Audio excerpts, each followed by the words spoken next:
Hai teman-teman, kita di sini akan membahas bab 5. Ada yang tahu apa? Ya, perpajakan. Kalian udah sering dengar kata pajak kan? Apa sih sebenarnya itu pajak? Pajak ialah kontribusi wajib kepada negara yang terutang oleh pribadi atau badan yang bersifat memaksa berdasarkan undang-undang dengan tidak mendapatkan imbalan secara langsung dan digunakan untuk keperluan negara bagi sebesar-besarnya kemakmuran rakyat. Lalu, ada fungsi dan manfaat pajak. Yang pertama, fungsi wajib bayar pajak. Pajak dipergunakan sebagai alat untuk memasukkan dana secara optimal ke kas negara. Yang kedua, sebagai alat pengatur. Maksudnya, pajak dijadikan sebagai instrumen untuk mencapai suatu tujuan tertentu. Yang ketiga, sebagai alat penjaga stabilitas. Pemerintah dapat menggunakan sarana perpajakan untuk stabilisasi ekonomi. Yang terakhir, sebagai sarana redistribusi pendapatan, pemerintah membutuhkan dana untuk membiayai pembangunan infrastruktur seperti jembatan dan jalan raya. Perbedaan pajak dengan retribusi. Di samping pajak, ada juga pungutan resmi lain, diantaranya adalah retribusi. Menurut dasar hukumnya, pajak diatur berdasarkan undang-undang, sedangkan retribusi berdasarkan pada peraturan pemerintah dan peraturan menteri. Menurut balas jasanya, pada pajak, balas jasa tidak dapat ditunjukkan secara langsung, sedangkan pada retribusi, balas jasanya dapat ditunjukkan secara langsung. Yang ketiga, menurut objek pemungutannya. Pada pajak, pemungutan dilakukan secara umum, sedangkan pada retribusi, pemungutannya dilakukan untuk orang-orang tertentu saja.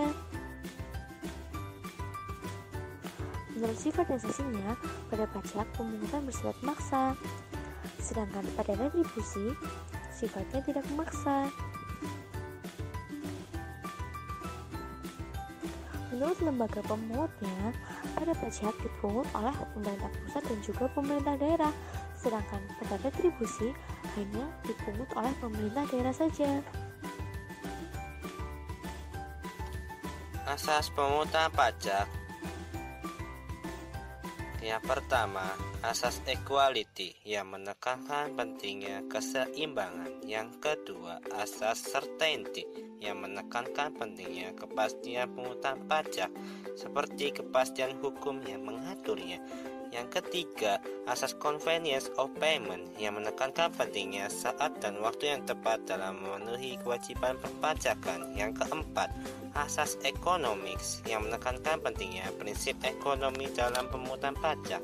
Artinya, biaya yang dikeluarkan dalam melaksanakan pemungutan pajak tidak boleh lebih besar daripada jumlah pajak yang dipungut.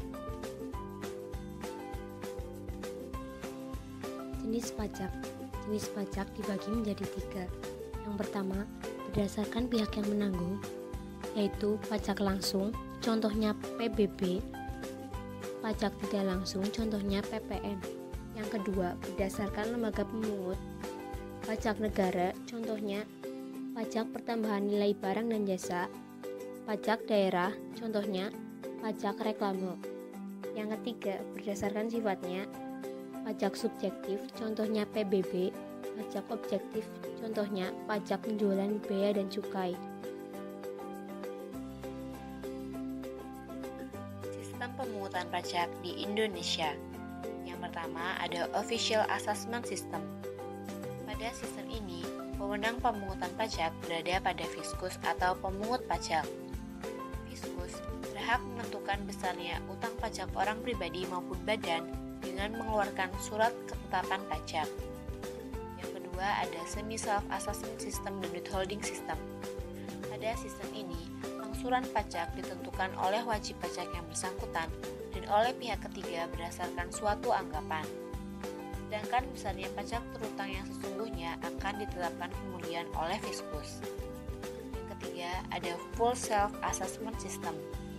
Pada sistem ini, wajib pajak harus aktif menghitung dan melaporkan jumlah pajak terutangnya tanpa campur tangan dari Fiskus.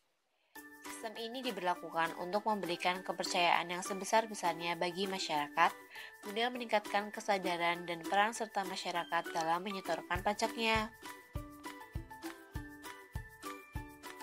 Objek pajak. Objek pajak adalah segala sesuatu yang menurut undang-undang dijadikan dasar atau sasaran pemungutan pajak.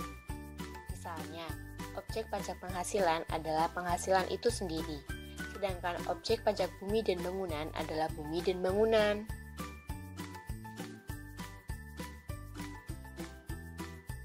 Cara pengenaan pajak. Yang pertama ada stelsel nyata. Stelsel ini menerangkan bahwa pemungutan pajak baru dapat dilaksanakan pada akhir tahun setelah mengetahui penghasilan sesungguhnya dari wajib pajak. Yang kedua ada stelsel anggapan. Dalam stelsel anggapan, pemungutan pajak dapat dilakukan pada awal tahun pajak. Hal ini didasarkan pada suatu anggapan bahwa penghasilan wajib pajak dianggap sama dengan tahun sebelumnya. Yang ketiga ada stelsel campuran. Dalam stelsel ini berlaku pengenaan pajak pada awal tahun yang didasarkan pada suatu anggapan dan pada akhir tahun yang didasarkan pada suatu kenyataan. Sehingga menurut stelsel ini akan terjadi penghitungan kembali untuk menentukan masalah kelebihan atau kekurangan pajak.